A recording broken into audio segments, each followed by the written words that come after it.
So the Macmillan Peak District Mighty Hike full marathon was yesterday, and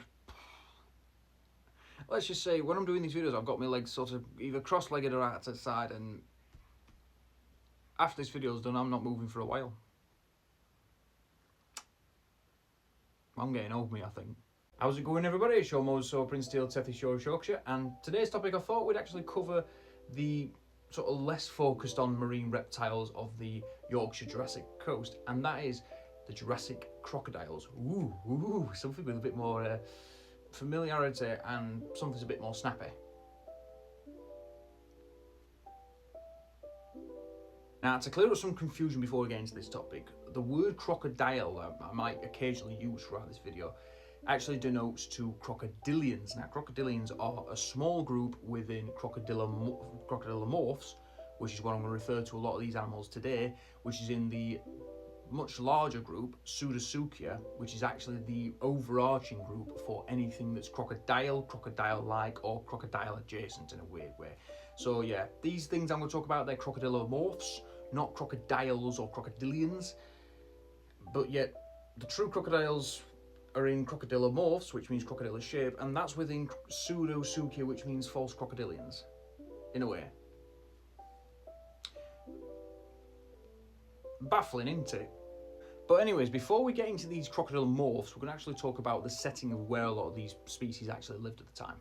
Now, the deposit where these crocodilomorphs hail from is the Whitby Mudstone Formation. I know it rolls off the tongue fantastically, but this dates to about 183 to 176 million years ago, so that stretches over the plains back into the Tuarcian a bit.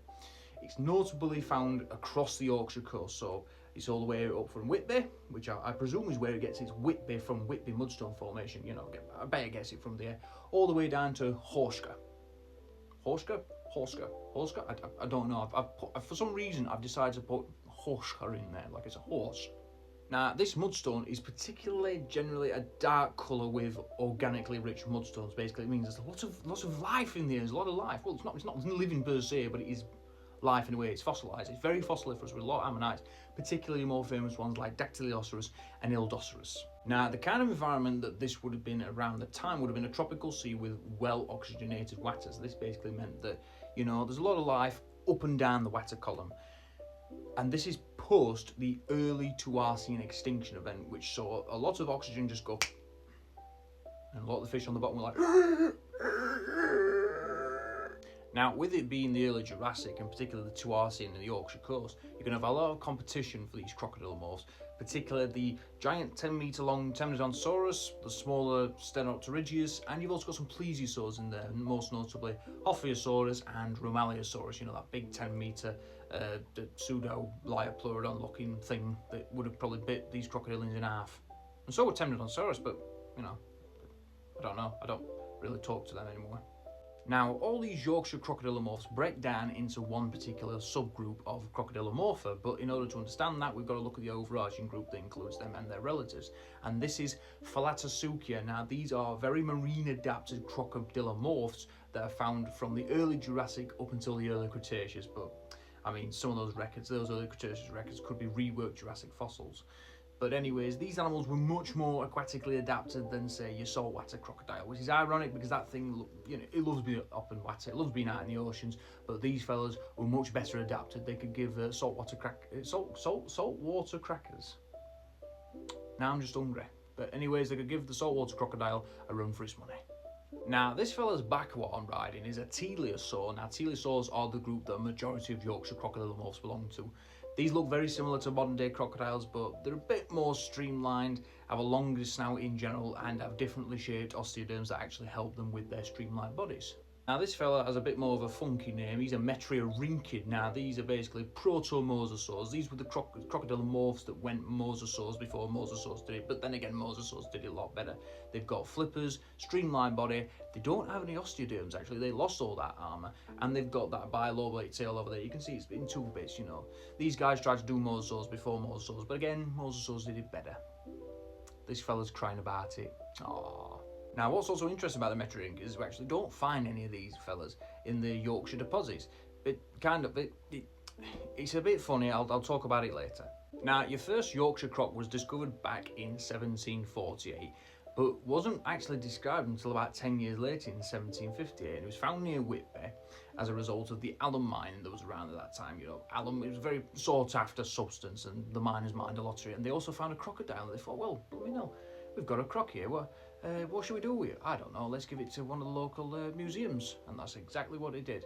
Unfortunately though, it seems like someone has lost this crocodile, and now we're not entirely sure. There is a specimen down the Naturalist Museum of London, but without any corresponding figures or photos of this fossil at the time, we don't know if this is the one.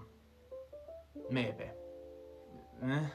And since that point, up until modern day, lots of different crocodilians and crocodilomorphs, I should say, sorry. Lots of crocodilomorph fossils have been found on the Yorkshire coast. And this isn't just including museum collections, but also private collections as well. I've seen some corker specimens, some absolutely beautiful specimens. They are out there, they're just a bit hard to find. And before we get into the nitty-gritty of these different species, I will warn that a lot of them used to be in the now defunct genus of Steniosaurus. That was your typical teleosaur, but it seems like now that a lot of species that were in Steniosaurus are probably their own distinct genera. But anyways, let's start off with this fella up here. Macrospondylus bolensis. Bolognese we'll call him, Bolognese crocodile. This guy's also been found in Germany around the same time. It's about 5.5 metres long, so about as big as a Nile crocodile, I think. And he's got that long aerial snout that you can see that's typical of teleosaurs. It's got serrated teeth as well. This meant this crocodilomorph was actually really good at cutting up its food. You know, it didn't have bad table manners. It actually cut up its food. Interestingly, there's a study that shows that adults of this particular species have proportionally shorter front limbs than juveniles, but the rest of the body grew in proportion to its scent. Now, this puts into question whether this particular crocodilomorph could actually return to land to lay eggs, or it had to give birth to live young in the water, which we're not entirely sure that teleosaurs did, but this guy's got a lot of evidence to suggest maybe, possibly, it's all up in the air. Well, this guy's in the water, so it can't be up in the air. Oh, now you're going to love the name of this one. This one's called Plagiophthalmosuchus gracilirostris. Rolls off the tongue, doesn't it? It sounds even better in a Yorkshire accent. Again, this fella also extends to Germany. He's about 3 metres long, so he's not as big as Macrospondylus, but the key thing about him is that his skull is ridiculously long for his body length. I've seen a skull of this fella that is massive, and it wasn't even fully grown. There's even bigger specimens out there, but the extra long snout on this fella says that he was probably the precision feeder of small fish, belemnites, squid, and other small creatures that he could have snapped up in his jaws really easily. So he was basically the Jurassic gharial, but lived in the ocean. Because I've not seen a gharial go out to the ocean. I mean, they could do, but... anyways, let's get on to the next crocodilian. I've done it again. Crocodilomorph. Morph, like that show Morph. Mystriosaurus laurellardi, or as I like to call him, the laurellardi crocodilomorph. Again, another one that can actually be found in Germany. Unfortunately with this one, with the lack of post-cranial remains, basically skeleton behind the head, we don't actually know how big this fella was, but if I had to guess, he'd probably be around a similar size as Plagiophthalmosuchus.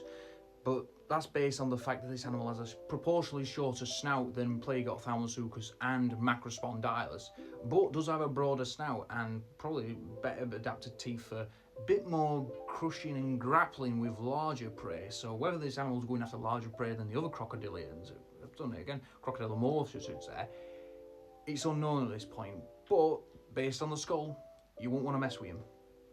Now, in my opinion, I've saved the best till last, and this is Pelagosaurus tippus. Now, he's not going to tip us, he's actually deed.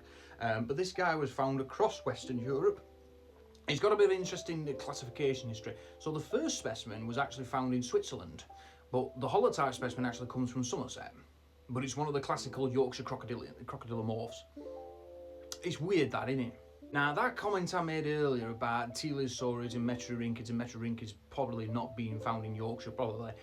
Well, this fella's flip-flopped from inside and outside of the metriorhynchids and teleosaurids for quite a while, but we do think he's more closely related to, well, both of them, but we're not sure if he's a teleosaur or a metriorhynchid, so it's up in the air what he is, but either way, he's still an interesting crocodilomorph, and I'll tell you why. Now, Pelagosaurus seems to be a bit of a smaller crocodilomorph. He's only about 2 to 3 metres in length and seems to have a proportionally shorter tail than Macrospondylus and plague ophthalmosuchus. So it suggests that maybe this animal was a bit more reliant on a stronger tail rather than a longer tail, if you get what I mean, and I'll explain this in a second. Now, that's because this animal may have actually developed a tail fin, like a mosasaur, like a metriorhynchid, which means it might be close related to metriorhynchids, but then the fact that he's got really well developed limbs, so that actually the females of the species could actually maybe drag themselves back up onto land to lay their eggs, that makes him more of a teleosaur. So you can see why this fella's been confusing scientists and paleontologists for a long time in terms of the classification. Is he a teleosaurid or is he a metriorhynchid? We ain't got the foggiest. Now, the other unique attributes of Pelagosaurus is that it's got forward-facing eyes, and this meant that it was an agile pursuit predator. Because if you're going to go after something and you're going to chase after something quick, their eyes are going to face forwards. They can't face on sideways like on other crocodilomorphs, because then they won't see out. But what this also means is that Pelagosaurus was probably a high-energy, high metabolism crocodilomorph, particularly in relation to modern day crocodiles, which they tend to just bathe in the sun, like us Brits do when sun's out. Sometimes, most of the time. I don't know, we complain about the weather a lot. And with that pursuit predation ability, this animal could have gripped onto any prey it wanted with its gripping teeth. So they weren't really built for crushing or cutting like you see in Macrospondylus. But this fellow was probably feeding on similar prey to Plagiophthalmosuchus, but was probably doing it a different way, where Plagiophthalmosuchus was more precision feeder, so using subtle movements of its long skull to snap up prey. This fella was going after it by the old traditional way of chasing it down and eating it, which I do on a Sunday with a Sunday roast. Don't ask me how the Sunday roast tries to get away from it, I still can't work it out. But anyways, to sort of round it all off, the Yorkshire crocodilomorphs are actually quite an interesting little group of marine reptiles. They seem to have, they get overshadowed by the ichthyosaurs and the plesiosaurs, particularly in terms of fanatics, the science, and also the collectors. But, you know, I hope to find myself Yorkshire crocodilomorph at some point when I'm going down hunting. You know, maybe I might find them in next hunt, who knows? But they are quite interesting, I do feel. I mean, you could say a lot of them are sort of samey, but that's because around this time, a lot of these crocodilomorphs, the body plan, the battle plan, really worked out for them. So there isn't too many physical differences between them. But it's interesting to see there's such a diversity on just the Yorkshire coast, when there's a whole range of different crocodilomorphs across the Jurassic seas around this time as well. Anyways, guys, hope you found this video interesting. Hope you're having a lovely Sunday. I'll see you later. Ta-da. Bye.